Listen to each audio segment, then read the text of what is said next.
Hello dear friends, പവിത്ര സീരിയലിൻ്റെ പുതിയൊരു എപ്പിസോഡിലേക്ക് എല്ലാവർക്കും സ്വാഗതം. അപ്പോൾ ഇന്നത്തെ എപ്പിസോഡ് സ്റ്റാർട്ടാകുന്നത് തന്നെ നമ്മുടെ ശ്രീശാന്ത് എണീച്ച് പെട്ടെന്ന് വെളിയിലേക്ക് വരിക കേട്ടോ. ഒരു വണ്ടിയും വരുന്നുണ്ട്, മുത്തശ്ശിയും അവിടെ ഇരിക്കുന്നുണ്ട്. അപ്പോൾ ശ്രീശാന്തിൻ്റെ ഈ ഓട്ടോ ഒക്കെ കണ്ടിട്ട് മുത്തശ്ശി അന്താളിക്കുന്നുണ്ട് കേട്ടോ. അപ്പോഴത്തേക്കിനും നമ്മുടെ ദീപ്തി അങ്ങോട്ടേക്ക് വരുന്നുണ്ട്. എന്താ മുത്തശ്ശി എന്ന് ചോദിക്കുക. അല്ല, ശങ്കരനും പത്മവും ഒക്കെ വരുമ്പോഴത്തേക്കിനും എൻ്റെ മോളിനെ അവരുടെ വീട്ടിൽ നിന്ന് കൊണ്ടുവന്ന് ഇവിടെ ഒന്ന് നിർത്തി കഴിഞ്ഞാൽ അവരുടെ മുന്നിൽ അവനെ അഭിമാനിക്കാം എന്നൊരു ഇതുകൊണ്ടായിരിക്കും, പവർ കൊണ്ടായിരിക്കും അവൻ എല്ലാ കാര്യങ്ങളും ഒറ്റയടിക്ക് എല്ലാ ഭാഗത്തു നിന്നും റെഡിയാക്കിക്കൊണ്ടിരിക്കുന്നത്. പക്ഷേ പൂർണ്ണ മനസ്സോടെ അവളെ ആ വീട്ടിൽ നിന്നും ഇനി ഇങ്ങോട്ടേക്ക് കൊണ്ടുവരാൻ ആർക്കും സാധ്യമല്ല എന്നുള്ള കാര്യം ഓർക്കണം. പരമശിവനാണ് അത് സത്യമാണ് എന്ന് മുത്തശ്ശി പറഞ്ഞിട്ട് അങ്ങോട്ടേക്ക് പോവുകയാണേ. അപ്പോൾ ശ്രീശാന്തിനെ തേടിയിട്ട് ഒരു ഗസ്റ്റ് അങ്ങോട്ടേക്ക് വരിക കേട്ടോ. സാറ് ഇരിക്കുക എന്നൊക്കെ പറയുന്നുണ്ട്. ഒറ്റയ്ക്ക് നിന്നാലും കൂട്ടുമായിട്ട് നിന്നാലും അവൻ്റെ പവർ തന്നെയാണ്. അതുകൂടാതെ ശ്രീനിവാസനും അവൻ്റെ കൂടെയുണ്ട്. ഒരു കാലത്ത് ശ്രീനിവാസൻ്റെ പേര് അവസാന വാക്കായിരുന്നു. അവനെ വലിയ ആളാക്കിയതും ഈ നാട് ഭരിക്കുന്ന നേതാക്കൾ തന്നെയാണ്. അപ്പോൾ ശ്രീകാന്ത് പറയുന്നുണ്ട്, അറിയാം പിള്ള സാറിൻ്റെ മാനസപുത്രനാണ് ഈ പറയുന്ന ശ്രീനിവാസൻ. അതുകൊണ്ട് തന്നെ അടുത്ത ഇലക്ഷനിൽ കാൻഡിഡേറ്റുമാണ്. ഇപ്രാവശ്യത്തെ ഇലക്ഷനും അവൻ ജയിച്ചു വരും.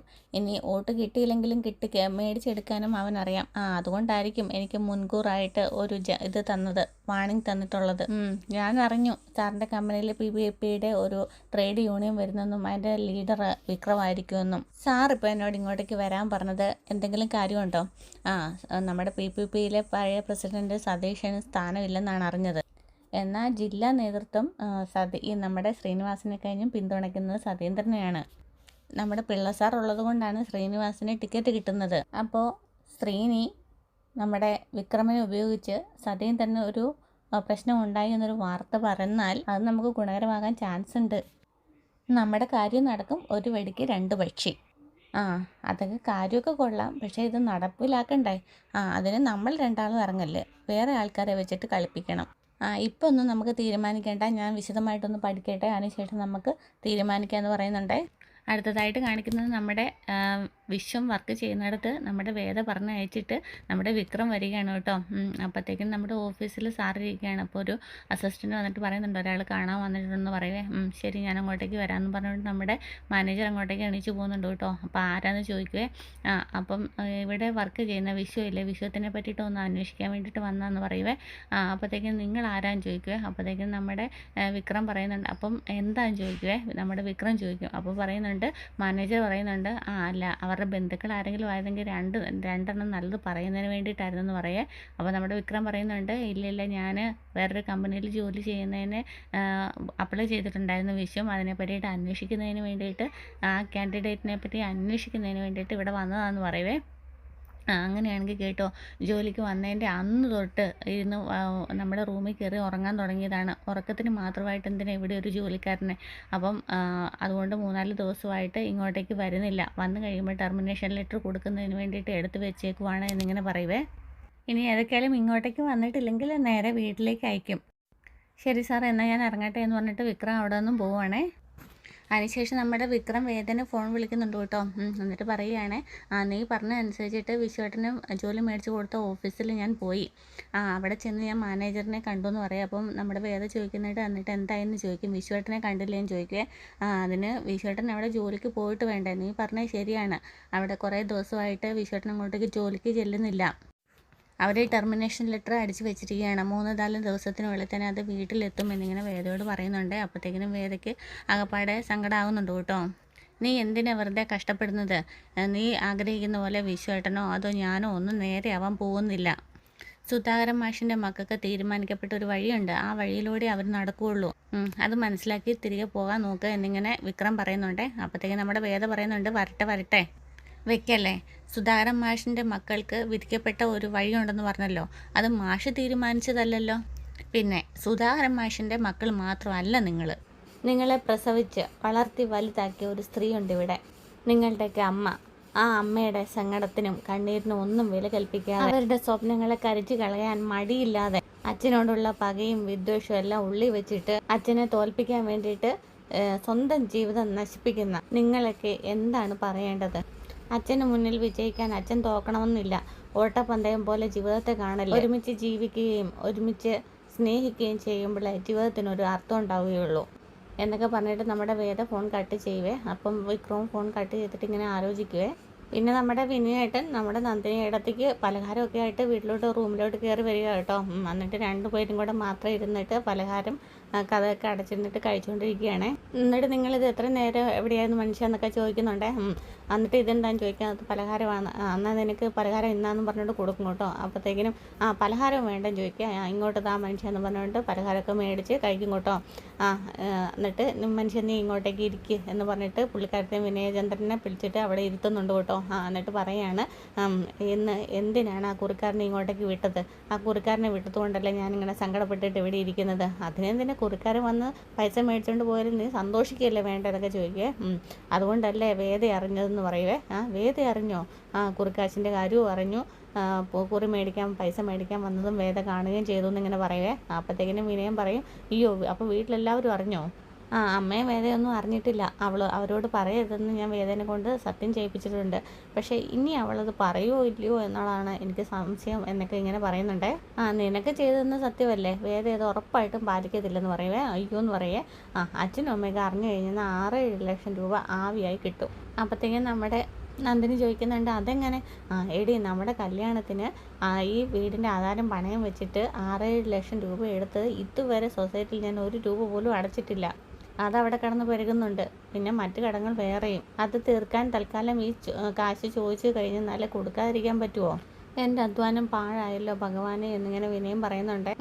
ഉമാമഹേശ്വരനെ പിടിച്ചിട്ടാണ് അവൾ സത്യം ചെയ്തിരിക്കുന്നത്. ഇനി അഥവാ അവൾ അതങ്ങനെ തെറ്റിച്ചിട്ടുണ്ടെങ്കിൽ ഈ വീട്ടിലെ പൊറുപ്പ് അവളുടെ മതിയാക്കും ഞാൻ.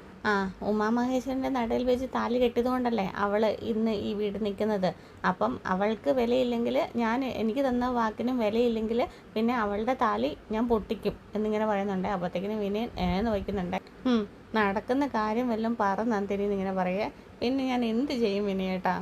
നിന്നെ പോലെ കള്ളത്തരം ഇല്ലാത്തതുകൊണ്ട് വേദ അത് തൽക്കാലം ആരോടും പറയില്ലെന്ന് കരുതി നമുക്ക് സമാധാനിക്കാം. ആ പണം എടുത്ത് എത്രയും വേഗം നമുക്ക് സ്ഥലം മേടിക്കാനുള്ള പരിപാടി സംഘടിപ്പിക്കാം. പൈസ മണ്ണി കിടന്നു കഴിഞ്ഞാൽ അത് വിളയത്തേ ഉള്ളൂ എന്നിങ്ങനെ പറയുവേ. അയ്യോ അത് വേണ്ട, നിങ്ങളുടെ അനിയൻ എങ്ങനെയെങ്കിലും ആ കാര്യം അറിഞ്ഞു കഴിഞ്ഞാൽ പിന്നെ ബാക്കി എല്ലാവരും അറിയും. അതുകൊണ്ട് നമുക്ക് പൈസ ബാങ്കിലിടാം ഇന്നാന്നും പറഞ്ഞുകൊണ്ട് പുതുക്കിയിട്ട് അവർക്ക് എടുത്തു കൊടുക്കുവേ. എന്നിട്ട് പറയും, തൽക്കാലം നീ തന്നെ ഇത് മുഴുവൻ ഇന്ന് തിന്ന്. മനുഷ്യൻ്റെ സമാധാനവും പോയി. ഈശ്വര ഭഗവാനെ, എൻ്റെ കുറുക്കാശിൻ്റെ കാര്യം ആരും അറിയല്ലേ എന്നിങ്ങനെ വിനായകൻ ഇങ്ങനെ പ്രാർത്ഥിക്കുന്നുണ്ട്. അപ്പോഴത്തേക്കിനാണ് നമ്മുടെ താരത്തിൻ്റെ എൻട്രൻസ്. കടൽ തീരത്ത് പോയിട്ട് തിരയെല്ലാം എണ്ണി ചോറെല്ലാം കൊണ്ടിട്ട് കയറി വരുവാണേ. നമ്മുടെ ശ്രീചേർത്തി ആണെങ്കിൽ മുറിയെല്ലാം തൂത്ത് വാരിക്കൊണ്ടുപോയി വേസ്റ്റ് കളയാൻ വേണ്ടിയിട്ട് വെളിയിലോട്ട് പോകുന്നുണ്ട് കേട്ടോ. അപ്പോഴത്തേക്കിനും ഇങ്ങനെ കയറി വരുവാണേ. അയ്യോ ഒട്ടും വയ്യെന്നും പറഞ്ഞുകൊണ്ട് കയറി വരുന്നു കേട്ടോ. അപ്പം നമ്മുടെ ശ്രീചേർത്തി ചോദിക്കുന്നുണ്ട്, ഇന്ന് വിശ്വമായിട്ട് നേരത്തെ ആണല്ലോ എന്നൊക്കെ ചോദിക്കും കേട്ടോ. എന്തൊരു ചൂട് തന്നെ എന്നൊക്കെ പറയുന്നുണ്ട്. അപ്പോഴത്തേക്കും നമ്മുടെ ഡൈനിങ് ടേബിളിൽ ഇരുന്നിട്ട് പച്ചക്കറിയൊക്കെ അരിയുന്നുണ്ട് അമ്മയും വേദയുവേ. ശ്രീജ ആണെങ്കിൽ കിച്ചണിലിരുന്ന് ഇങ്ങനെ ചായയൊക്കെ ഉണ്ടാക്കാനായിട്ട് പോകും കേട്ടോ. അപ്പോഴത്തേക്കും നമ്മുടെ നന്ദിനിയും വന്നിട്ട് പറയും, ശ്രീജയടുത്ത് എനിക്ക് ഒരു ചായ വേണമെന്നൊക്കെ പറയും കേട്ടോ. അപ്പോഴത്തേക്കിനും വേദയും എല്ലാവരും ഇങ്ങനെ സന്തോഷത്തോടു കൂടി ഇരിക്കുകയാണ്. അപ്പോഴത്തേക്കിനും നമ്മുടെ വിശ്വൻ അവിടെ വന്നിട്ട് പച്ചക്കറിയൊക്കെ എടുത്തിങ്ങനെ കഴിക്കുക കേട്ടോ. അന്നേരത്തേക്കും നമ്മുടെ വേദ ചോദിക്കുന്നുണ്ട്, ജോലിയൊക്കെ എങ്ങനെയുണ്ട് വിശ്വേട്ടാ? കുഴപ്പമൊന്നും ഇല്ലല്ലോ അല്ലേന്ന് ചോദിക്കും. ഒരു കുഴപ്പമില്ലെന്ന് പറയേ. എന്നിട്ട് ഇന്ന് നേരത്തെ ആണല്ലോ എന്ന് പറയും. ഞാൻ നേരത്തെ ഇറങ്ങി, അതോ സമയം കാൽക്കുലേറ്റ് ചെയ്തപ്പോഴത്തേക്കിനും തെറ്റിപ്പോയോ എന്ന് ചോദിക്കുവേ. എന്നിട്ട് വേദ അമ്മേനെ നോക്കിക്കൊണ്ട് പറയുവേ, വിശ്വേട്ടന് മാത്രം ആ കമ്പനിയിൽ ഒരുപാട് ഫെസിലിറ്റീസ് ഉണ്ട്. നേരത്തെ പോകാം, നേരത്തെ വരാം, ചായ കുടിക്കുന്ന സമയത്ത് ചോറുണ്ണാം, അങ്ങനെ ഒത്തിരി ഫെസിലിറ്റീസ് ഉണ്ടമ്മേ. അത് തന്നെയല്ല, വിഴിഞ്ഞം ഹാർബറിൽ പോയിട്ട് കപ്പലിൻ്റെ സൈറൺ കേൾക്കാം അല്ലേ വിശ്വേട്ടാന്നൊക്കെ ചോദിക്കുവേ.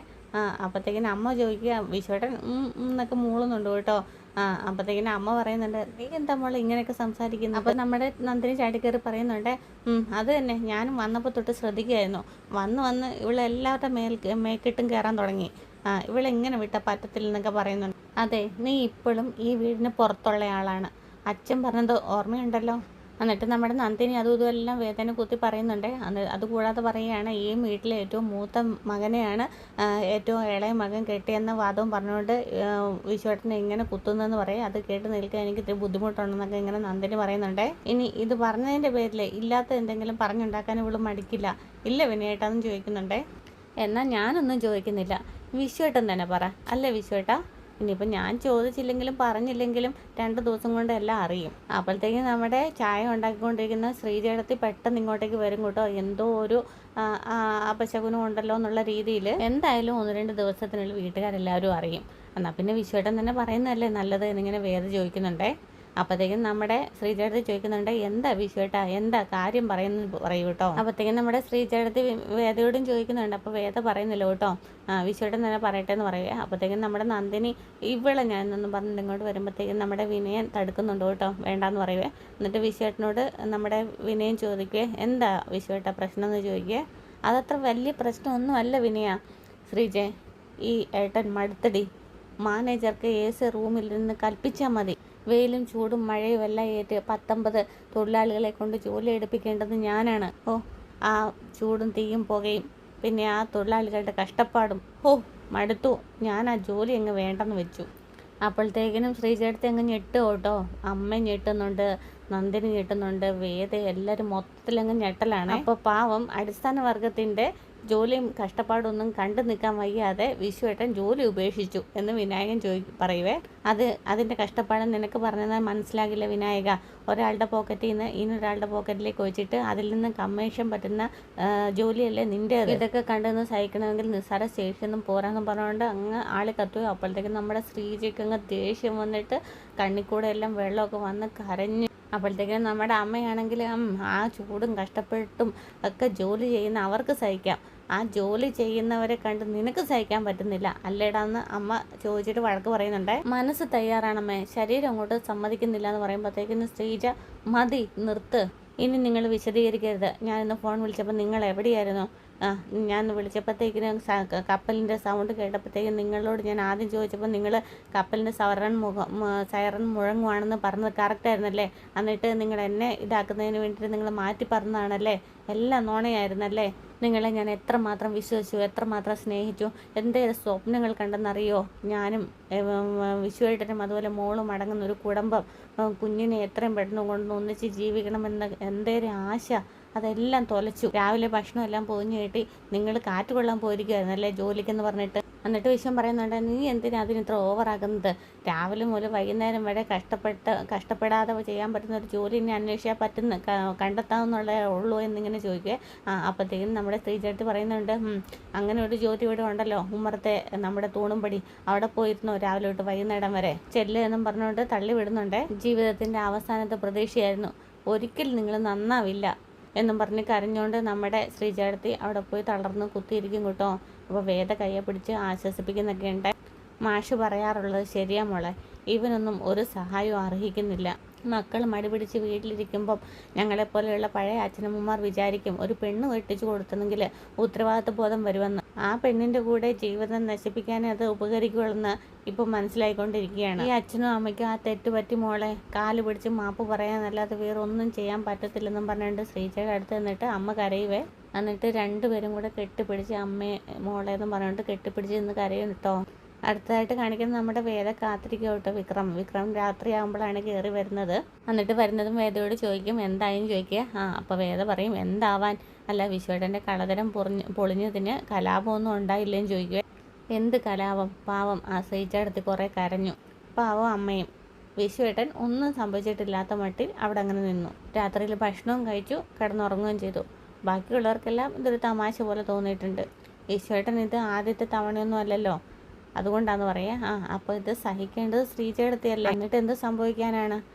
നാളെ ഇന്ന് കരഞ്ഞും നിലവിളിച്ച് നടന്ന ശ്രീചേട്ടത്തി നാളെ ഒന്നും സംഭവിക്കാത്ത പോലെ തന്നെ നമ്മുടെ വിശ്വേട്ടനെ വിളിച്ച് കാര്യങ്ങളെല്ലാം പറഞ്ഞ് നല്ല രീതിയിൽ നടക്കും. നാളെ രാവിലെ തന്നെ കാപ്പി ഉണ്ടാക്കി കൊടുക്കും. 9 മണിക്ക് മുന്നേ തന്നെ ബ്രേക്ക്ഫാസ്റ്റും ഉണ്ടാക്കി കൊടുക്കും. ഉച്ചയ്ക്ക് മീൻ വറുത്താൽ നടുക്കഷ്ണം വിശ്വേട്ടന് മാറ്റി വെക്കും. വിശ്വേട്ടൻ വീണ്ടും പഴയതുപോലെ കളിച്ചും ചിരിച്ചും ഒക്കെ അങ്ങ് പോകും. അത് ശ്രീചേട്ടത്തി വളം വെച്ച് കൊടുക്കുന്നതാണെന്നാണോ വിക്രം കരുതിയിരിക്കുന്നത്? ഇവിടം വിട്ട് മറ്റെങ്ങും പോകാനില്ലാത്ത ഒരു പെണ്ണിൻ്റെ ഗതികേടാണത്, അല്ലാതെ ഭർത്താവിനോടുള്ള ഭക്തിയൊന്നുമല്ല. ഇവിടം വിട്ടു പോകാനൊന്നും പറഞ്ഞില്ലല്ലോ, ഒരു പാഠം പഠിപ്പിക്കാനെങ്കിലും ഒന്ന് കണ്ണടച്ചുകൂടെ? എത്ര ദിവസം? ഒരിക്കലും നന്നാവില്ലെന്ന് ശാഠ്യം പിടിച്ചിരിക്കുന്ന ആളിൻ്റെ അടുത്ത് എത്ര ദിവസം പിണങ്ങിയിരിക്കാൻ പറ്റും? അത് വിശ്വേട്ടൻ്റെ കാര്യത്തിൽ മാത്രമല്ല, വിക്രത്തിൻ്റെ കാര്യത്തിലും അങ്ങനെ തന്നെയാണ്. എൻ്റെ കാര്യത്തിലോ അതും ഇതും തമ്മിൽ എന്ത് ബന്ധം? വിശ്വേട്ടൻ കാണിക്കുന്നതും വിക്രം കാണിക്കുന്നതും ഏകദേശം നോക്കുന്ന സെയിം തന്നെയാണ്. ഒരാൾക്ക് അധ്വാനിക്കാൻ മടി, ഇന്നൊരാൾക്ക് അധ്വാനിക്കുന്ന രീതി തെറ്റ്. രണ്ടായാലും കുടുംബത്തിന് ഗുണമൊന്നുമില്ലല്ലോ. എടി മതി, വാഴയ്ക്ക് തേകുമ്പോൾ ചീരയ്ക്ക് പാകല് എന്ന് പറയുന്ന പോലെ അച്ഛൻ പറയുന്നത് കേട്ടിട്ടുണ്ട്. ആ പണി ഇങ്ങോട്ടേക്ക് എടുക്കല്ലേ. വിശ്വേട്ടനെ താങ്ങുന്ന കൂട്ടത്തിൽ നീ എന്നെ തേക്കാൻ വരല്ലേ. വിശ്വേട്ടൻ വീട്ടിൽ വെറുതെ ഇരിക്കുന്നു, നിങ്ങൾ ആ വർക്ക്ഷോപ്പിൽ പോയിട്ട് വെറുതെ ഇരിക്കുന്നു. രണ്ടും തമ്മിൽ എന്താ വ്യത്യാസം? ഈ വീട്ടിലേക്ക് എന്ത് ചെയ്യാനും എനിക്ക് മടിയുള്ളത് കൊണ്ടല്ല, അത് അച്ഛൻ മേടിക്കില്ലാത്തതുകൊണ്ടാണ്. അത് അച്ഛൻ അതിൻ്റെ ബാക്കി റീസണും കൂടി പറഞ്ഞു. അധ്വാനിച്ചുണ്ടാക്കിയ പണം കൊണ്ട് കിട്ടിയ പൈസയ്ക്ക് അച്ഛന് ഡ്രസ്സ് മേടിച്ചു കൊടുത്തല്ലോ, അച്ഛനത് അണിയുകയും ചെയ്തല്ലോ. എന്നിട്ടിപ്പോൾ എന്താ പ്രശ്നമെന്ന് ചോദിക്കുവേ. അതിൻ്റെ കൂടെ അച്ഛൻ മറ്റൊരു കാര്യം കൂടെ പറഞ്ഞിട്ടുണ്ടായിരുന്നു. കൊല്ലത്തിലൊരിക്കൽ അച്ഛന് വേണ്ടിയിട്ട് കഠിനാധ്വാനം ചെയ്ത് മേടിക്കുന്ന പൈസ കൊല്ലത്തിനൊരിക്കൽ മാത്രം ഉണ്ടാക്കിയിട്ട് കാര്യമില്ല, അങ്ങനെ ഒരു മകനെ എനിക്ക് ആവശ്യമില്ലെന്ന് അതും കൂടെ പറഞ്ഞിട്ടുണ്ടായിരുന്നു എന്ന് വേദ പറയുവേ. അപ്പോഴത്തേക്കിനും വിഷു ഇങ്ങനെ ആലോചിച്ചുകൊണ്ട് വേദയുടെ മുഖത്തോട്ട് നോക്കി നിൽക്കുന്നിടത്താണ് ഇന്നത്തെ എപ്പിസോഡ് അവസാനിക്കുന്നത്. അപ്പോൾ ചാനൽ ഇഷ്ടമായെങ്കിൽ സബ്സ്ക്രൈബ് ചെയ്യാനും ഷെയർ ചെയ്യാനും കമൻറ്റ് ചെയ്യാനും മറക്കരുത്. Okay, thank